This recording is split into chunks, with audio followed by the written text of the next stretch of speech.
8 August নতুন বাংলাদেশ দিবস পালন থেকে সরে এলো সরকার। 16 জুলাই শহীদ দিবস ও 5 আগস্ট জুলাই গণ অভ্যুত্থান দিবস পালনের সিদ্ধান্ত নিয়েছে উপদেষ্টা পরিষদ। প্রধান উপদেষ্টার প্রেস সচিব ফেসবুকে তার ভেরিফাইড পেজে এই তথ্য জানিয়েছেন। এদিকে আইন উপদেষ্টা বলেছেন, নতুন সংশোধন অনুযায়ী ভুয়া মামলার আসামিরা এখন থেকে প্রাথমিক তদন্তের পরেই সংশ্লিষ্টতা না থাকা সাপেক্ষে রেহাই পাবেন। ছাত্র জনতার আন্দোলনের সময় পুলিশের গুলিতে রংপুরের আবু সাইদের নিহতের দিন 16 জুলাই হচ্ছে জুলাই শহীদ দিবস। অনেকের আপত্তির মুখে 8 আগস্ট নতুন বাংলাদেশ দিবস পালনের ঘোষণা থেকে সরল অন্তর্বর্তী সরকার।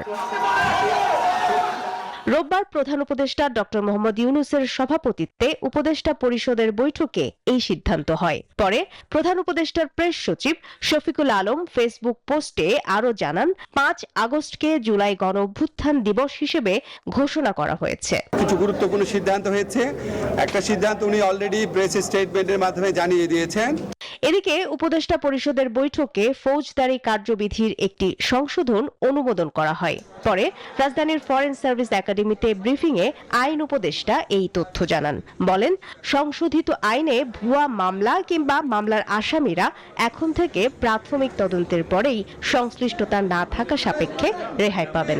আমরা আশা করছি এইটা যখন কার্যকর হবে, আশা করছি আমাদের পুলিশ প্রশাসন এবং আদালত প্রশাসন ওনারা একসাথে কাজ করে যেই সমস্ত মামলায় আপনার গ্রেফতার বাণিজ্য বা মামলা বাণিজ্য হচ্ছে, অসংখ্য লোককে আসামি করা হচ্ছে এবং যাদের বিরুদ্ধে প্রিলিমিনারি রিপোর্টে পুলিশের প্রাথমিক রিপোর্টে কোনো রকম এভিডেন্স পাওয়া যাবে না, তাদেরকে আদালত প্রাথমিক স্টেজে প্রি ট্রায়াল স্টেজে বিচার শুরু করার আগে ডিসচার্জ করে দিতে পারবেন। আবার তদন্ত চলাকালে পুলিশ যদি তদন্ত শেষ হওয়ার স্টেজে যদি দেখে, পূর্ণাঙ্গ তদন্ত রিপোর্ট যখন জমা দেবে, পুলিশ যদি দেখে যে না, যাদেরকে ডিসচার্জ করা হয়েছিল তাদের কারো কারো বিরুদ্ধে আসলেই পরবর্তীকালে সাবস্ট্যান্টিভ সাফিসিয়েন্ট এভিডেন্স পাওয়া যাচ্ছে, তখন পুলিশ যে রিপোর্টটা আদালতে জমা দিবে, ইচ্ছা করলে ওনারা ওই ব্যক্তিদের নাম যাদের ব্যাপারে পরবর্তীকালে যথেষ্ট অভিযোগ পেয়েছেন তাদের নাম আবার ইনক্লুড করতে পারবেন।